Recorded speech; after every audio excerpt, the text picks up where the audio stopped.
The first amount of money that helps you stop being broke is not $100,000, not even $50,000, and definitely not $1,000,000. It's $5,000, because there's a point where a flat tire stops being a disaster, a medical bill stops turning into credit card debt, one missed paycheck stops turning into a full-blown panic attack, and for most people, that point starts at around $5,000. But here's what almost nobody tells you. $5,000 does not make you rich. It does something much more important. It stops the financial bleeding. Today, I'll show you why this amount matters, why most people never manage to keep it in their account, and the exact rule that turns $5,000 from just money sitting in a bank account into the line between staying broke forever and gaining your first real sense of control over your life.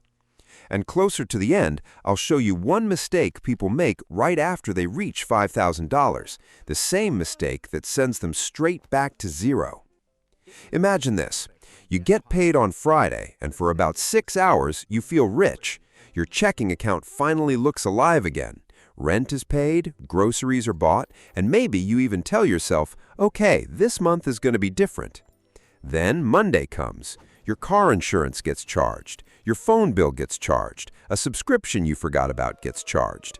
You buy groceries, fill up your car, grab lunch outside a couple of times, and suddenly the paycheck that looked so powerful 3 days ago has almost disappeared. And now you're doing the same mental math again.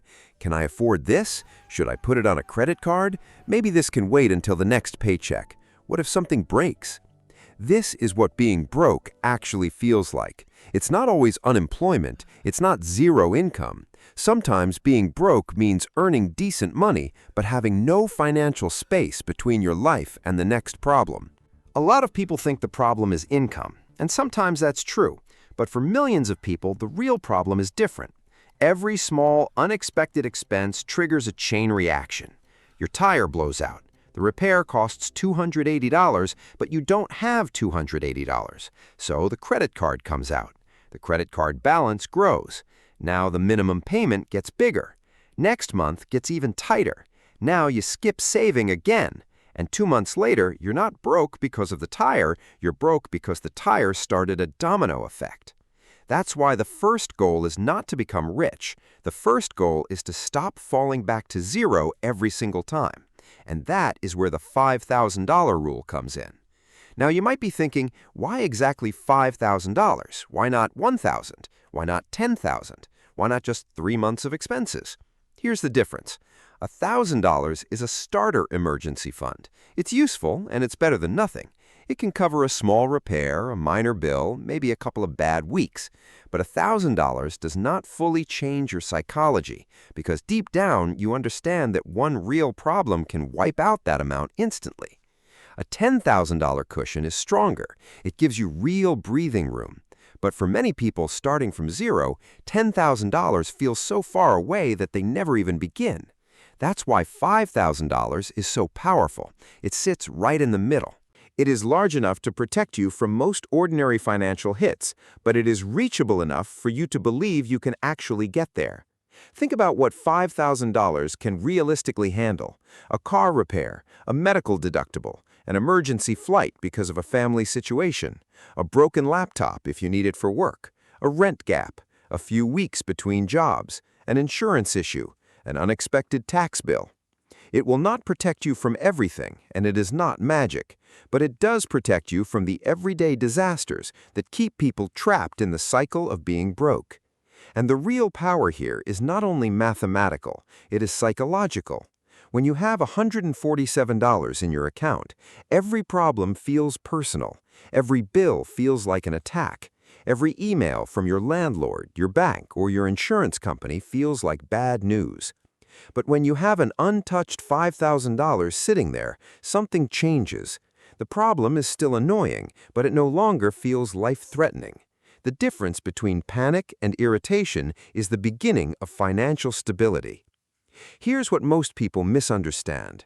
They think the point of saving $5,000 is to have $5,000 to spend, but that's not true.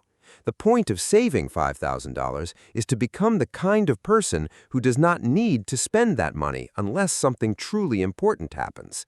Because before you have a financial cushion, you make decisions out of fear. You accept a bad job because you need the paycheck.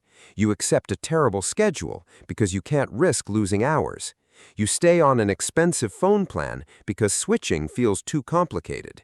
You keep paying interest because you don't have enough cash to break the cycle. You say yes to things you should have said no to because you need money right now. That is survival mode. And survival mode is expensive. Survival mode makes you buy cheap things that break quickly. It makes you pay late fees. It makes you borrow money at terrible interest rates. It makes you delay going to the doctor until a small problem becomes a big one. It makes you hold on to a job you hate because one missed paycheck could destroy your life. But when you have $5,000, you get something most broke people never have. You get a pause button. You can pause before accepting the first bad option. You can pause before putting an emergency expense on a credit card. You can pause before taking a high-interest loan. You can pause before making a desperate decision. And sometimes that pause is the difference between staying broke and finally getting out.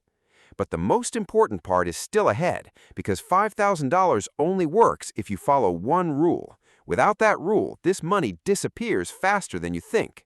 So here is the real $5,000 rule. Once you save your first $5,000, you do not treat it like regular savings. You treat it like your financial floor. That means $5,000 is not your vacation fund. It is not your new phone fund. It is not my "I've been disciplined so I deserve something nice" fund. It is the line you do not cross casually. If you have $5,600 in your account, you don't think, "Great, I have $5,600 I can spend." You think, "I have $600 above my floor." That one mental shift changes everything. Because most people do the opposite. They save $5,000, feel proud, relax, and slowly start draining the money. A nicer dinner, a new phone, a weekend trip, a couple of Amazon orders, a down payment on something they don't really need. And before they realize it, the account is back down to $2,100. Then the car breaks down. Then the credit card comes back out. Then they say, "Saving doesn't work." No, saving worked. The system broke. So the rule is simple. Build $5,000, protect $5,000. If you spend part of it, refill it immediately, and only after that do you start building the next level. Here's how to make it practical. First, keep this money separate from your main checking account. If you see it every day, you will start mentally spending it. Put it in a separate savings account, not hidden, not inaccessible, but separate enough that you have to think before touching it. Second, name the account in a way that makes its purpose obvious, not just savings. Call it "Don't Go Broke." Call it "Emergency Wall." Call it "Financial Floor." That might sound silly, but names change behavior. You are much less likely to spend money from an account called "Don't Go Broke" on a random weekend trip. Third, create a refill rule. If you use $600 from it, your next financial goal is not to invest more, buy something nice, or upgrade your lifestyle. Your next goal is to bring the account back to $5,000. The floor comes first. Everything else comes after. Now let's make this real, because $5,000 sounds simple when someone talks about it on YouTube. But if you're starting from zero, it can feel impossible. So don't think about $5,000. Think about the path. If you save $100 a month, you'll reach $5,000 in a little over 4 years. That's slow, but it works. If you save $250 a month, you'll reach that amount in 20 months. If you save $417 a month, you'll reach it in 1 year. But most people fail because they try to save whatever is left at the end of the month. And at the end of the month, there's almost never anything left. The money has to move first. Pay yourself before your lifestyle gets a vote. Set up an automatic transfer the day after payday, even if it's $25, even if it feels too small. The point is not only the amount, the point is to build the identity of a person who keeps money. Then attack the biggest leaks, not the tiny ones first, the big ones. Food delivery, car payments, subscriptions, insurance, phone plan, random shopping, weekend spending. A lot of people try to save money by feeling guilty about a $4 coffee while ignoring a $650 car payment that is quietly destroying their future. You do not need to become miserable. You need to become intentional. Pick one major leak and redirect it. Cancel 2 subscriptions and automatically transfer the difference. Negotiate 1 bill down and send the savings to the account. Sell things you don't use and put every dollar into your financial floor. Take 1 weekend side gig and send 100% of that money to the account. The first $5,000 is not created by motivation. It is created by removing unnecessary decisions. Motivation says, "I'll try to save more." A system says, "Every paycheck, $150 moves before I can touch it." Motivation says, "I'll spend less." A system says, "I deleted the shopping apps and removed my saved credit card." Motivation says, "I hope this month will be better." A system says the money moves before I can ruin the plan. That is how people actually save, not because they're perfect, but because they make the right action automatic. And here is the part most people miss. The true value of $5,000 is not the $5,000 itself. The true value is that this amount changes what life can do to you. Without $5,000, life can control you. Your manager cuts your hours and you panic. A bill arrives and you borrow. A tire blows out and your credit card balance grows. A family problem happens and the entire month collapses. You are not making decisions, you are reacting. But with $5,000, you do not become invincible, you do not become rich, you do not become financially free, but you are no longer completely exposed. And that means far more than most people realize. Because being broke is not just a number. Being broke is a position. It is having no room to move. It is needing every next dollar before it even arrives. It is being forced into bad decisions because you have no buffer. $5,000 gives you your first piece of space. Space to breathe, space to think, space to say no, space to solve one problem without creating 3 new ones. And this is where most people ruin everything. They reach $5,000 and think, I did it, and they start rewarding themselves. They buy a new phone, they book a trip, they buy a car. They start acting like the money is extra. But the $5,000 rule only works if you understand one thing. This money is not there to make you feel rich. It is there to stop you from becoming broke again. That is the secret. $5,000 is not the finish line. It is the floor. And only when you stop falling through the floor can you finally start building upward. So the full rule is this: build your first $5,000, keep it separate, treat it like a floor, not like a spending account. If you use part of it, refill it before moving forward. And when that money stays there, untouched, you've done something most people never do. You've created space between yourself and financial chaos. Maybe you still have debt. Maybe you still have a long way to go. Maybe you don't feel rich yet. But you are no longer playing the same game as someone with $47 in their checking account and no plan. And that is where everything begins.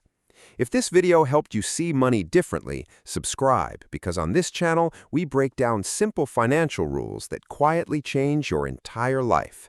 And I'm curious, what amount would make you feel safe right now? $1,000, $5,000, $10,000, or much more? Write it in the comments.